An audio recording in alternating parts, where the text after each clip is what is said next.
We usually view human origins through a very specific, familiar lens.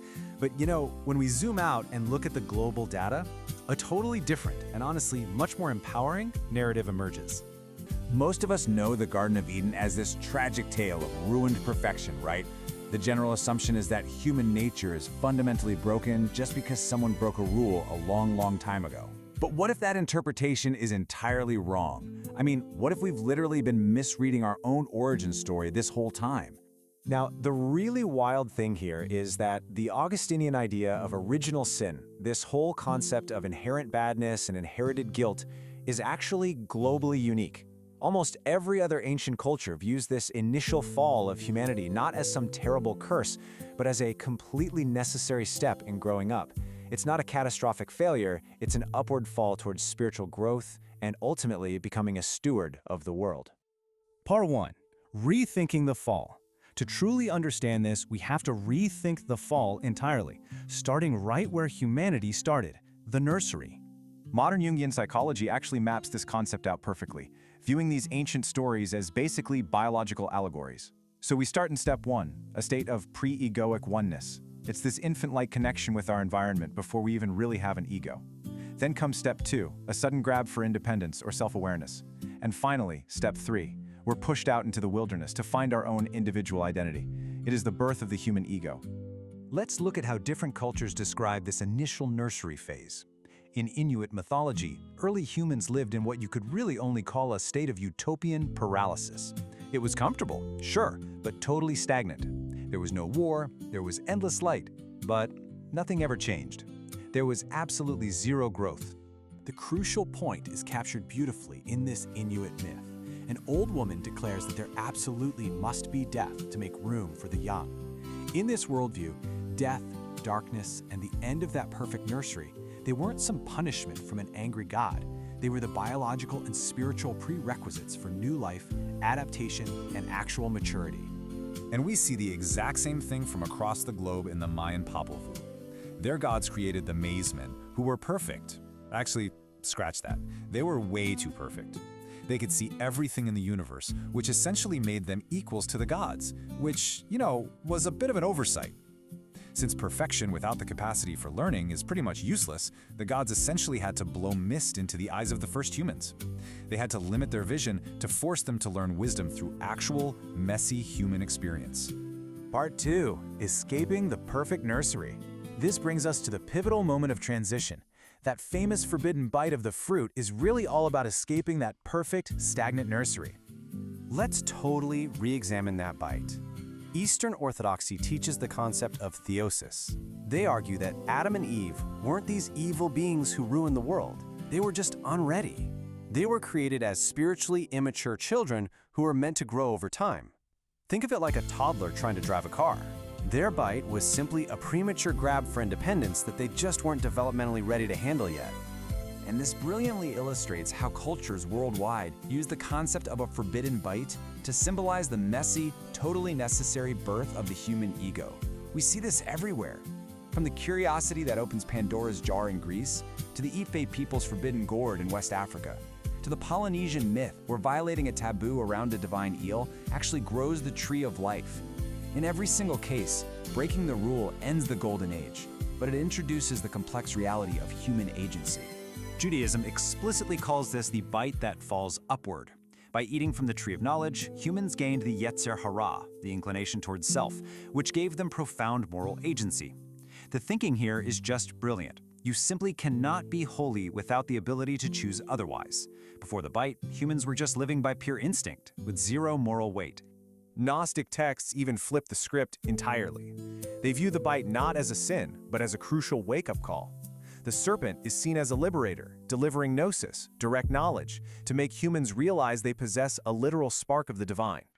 To the Gnostics, we shouldn't be enslaved in some false, paralyzed nursery. We're meant to wake up.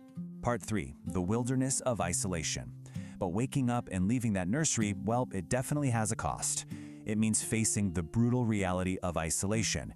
You are no longer one with everything. You are an individual in the wild. Let's head over to Mesoamerica and see how this builds.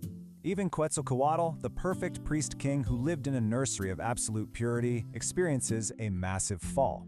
He gets drunk, breaks his vows, and feels agonizing, soul-crushing shame. But, and this is key, it's this exact isolation and failure that forces him to journey through the underworld and create an entirely new race from broken bones. The Inuit story of Sedna is arguably the emotional core of this entire global journey. She refuses a conventional life, is thrown overboard by her terrified father, and suffers the ultimate trauma and isolation. But her severed fingers literally become the sea mammals, the whales and seals, that sustain all human life in the Arctic. Her profound isolation generates the very tree of life her people rely on to survive. Over in Japan, we see this exact kind of isolation through the myth of Izanagi and Izanami. Izanagi looks upon his decaying wife in the underworld, violating a strict forbidden rule. This perfectly captures that universal, agonizing shame of being fully seen in our brokenness. It leads to permanent separation, the rolling of a massive boulder between them, and the introduction of the death cycle itself. So, what's the essential takeaway from all of these wilderness myths? It's that the pain of the wilderness isn't a divine judge condemning us. It's a teacher, forcing us to adapt. The curse leads to the creation of healing deities. The pain of the mistake triggers the growth of the very solution. Part 4. Becoming stewards of Earth, which leads us perfectly to the ultimate purpose of this global upward fall: taking responsibility. Indigenous North American traditions capture this mature state beautifully. For the Potawatomi, humans are the keepers of the fire. For the Cherokee, we must maintain the delicate balancing chords of the world. For the Lakota, it's about functional stewardship to ensure harmony. In all these traditions, we aren't guilty, fallen children. We're active, completely necessary participants tasked with keeping the world from collapsing. Zoroastrianism from ancient Persia mirrors this perfectly. It completely rejects the idea of humans as passive, inherently broken, fallen sinners. Instead, it elevates humanity to the role of soldiers of truth. We are active participants in a cosmic struggle to restore order and battle chaos. Yes, our mistakes create isolation, but our explicit purpose is to choose truth to fix the world. In the Islamic tradition, we see a very similar framing. Adam's move from the celestial paradise to earth wasn't some demotion or a punishment. It was the start of his preordained mission as Khalifa, God's steward on earth. The mistakes made in the garden were actually forgiven before he ever even set foot on earth. Humanity is here on a mission, and our missteps are simply the learning curve of this sacred office. Even in Celtic paganism, there's no concept of sin, only a necessary cycle of friction and balance. The oak king of summer and the holly king of winter must continuously fall to one another.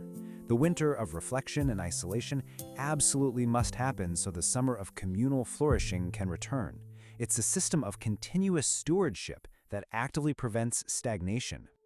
And just like the Norse allfather Odin, who sacrificed his own eye at the well of Mimir to gain the runes of knowledge, true maturity always requires a sacrifice. True post-conventional wisdom always requires the agonizing isolation of giving something up. You literally have to lose your conventional sight to gain the wisdom required to lead and to steward.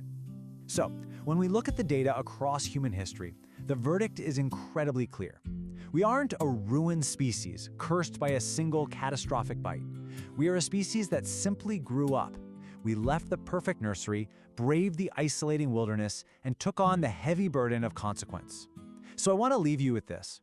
In the wilderness of your own life, with all its challenges and isolation, how are you acting as a steward of the world?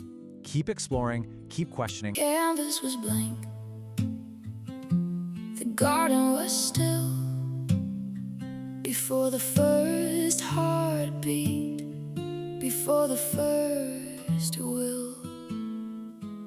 You didn't paint us to hang on a wall, static and perfect, never to play ball. You breathed into clay, a beautiful soul, to learn through the breaking perfection, the goal. Beauty isn't found in a statue's cold stone, but in wisdom that's harvested from mistakes that were sown. Oh, the tree of the knowledge, the bite falls high, the weight of the choice reaches for the sky. From the Garden of Eden to the hill of the tree, where forgiveness is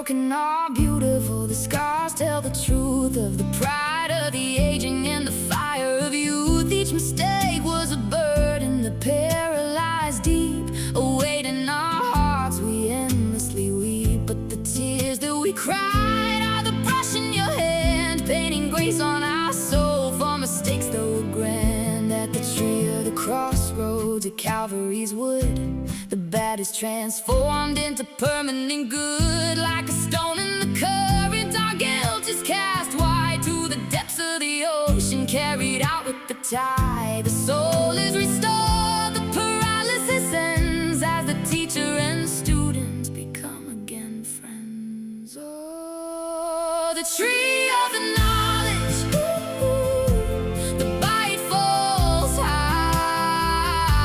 The weight of the choice reaches for the sky. From the Garden of Eden to the hill of the tree, where forgiveness is reaching, a branch meant for me. The tree of life is waiting. Branch by branch we grow. Through the pain of the journey, it's your love that we know.